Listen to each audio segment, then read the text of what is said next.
सभई जेके मुलाज़िम तव्हां इन एहतियात जे हवाले सां छा कंदा? सभ खां पहिरीं आउं तव्हां सिंध टीवी वारनि जो निहायत शुक्रगुज़ार आहियां जो असांखे तव्हां कवरेज ॾिनी आहे। सिंध जे लॻभॻि 6 लख मुलाज़िम आहिनि, उहे 6 लख मुलाज़िम सरापा एहतियात उन्हनि उन तक़रीबन 2 महीना थिया आहिनि, असांखे 2-2.5 महीना थिया आहिनि असीं एहतियात में आहियूं। उनजो नतीजो हीअ थो निकिरे जो सॼो कार वहिंवार हुकूमत जो बंदि आहे ऐं इन सां असां जा 4 मुतालबा अहम आहिनि। उन्हनि में सभ खां पहिरीं असांजो मुतालबो जेको हो सो DRA हो।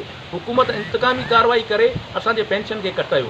पेंशन हिकिड़ो मुलाज़िम सां मुआहिदो आहे ऐं असांजा मुलाज़िमनि जो पोड़पण जो हिकिड़ो सहारो आहे, चादर आहे।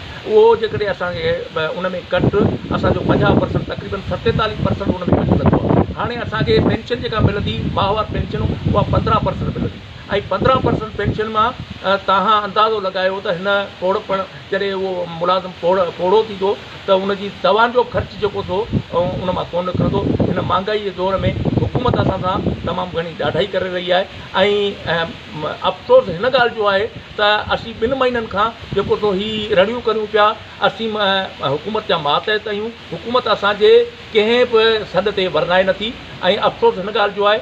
ऐं आऊं हिन प्लेटफॉर्म तां सभिनी सियासी समाजी सहाफ़ियुनि खे, वकीलनि खे ऐं ज़िंदगी जे सभिनी जेके माण्हू आहिनि उन्हनि सभिनि खे इहा अपील करियां थो त मुलाज़िम एहतिजाज आहिनि, उन्हनि जी तव्हां हिमायत करियो। उन्हनि जे जेको सो हिमायत में बयानु ॾियो, उन्हनि जे जेको सो मुकमल हिमायत करियो त वॾी महिरबानी थींदी। ऐं आख़िर में सभिनी सहाफ़ियुनि खे बि अपील कंदुसि त सिजावल जे कल्ह खां लॉकडाउन में आहे, उन्हनि सहाफ़ियुनि जा असीं वधीक थोराइता आहियूं ऐं अञा बि असां सां सहाफ़ी जेको ताउन कंदा, वॾी महिरबानी।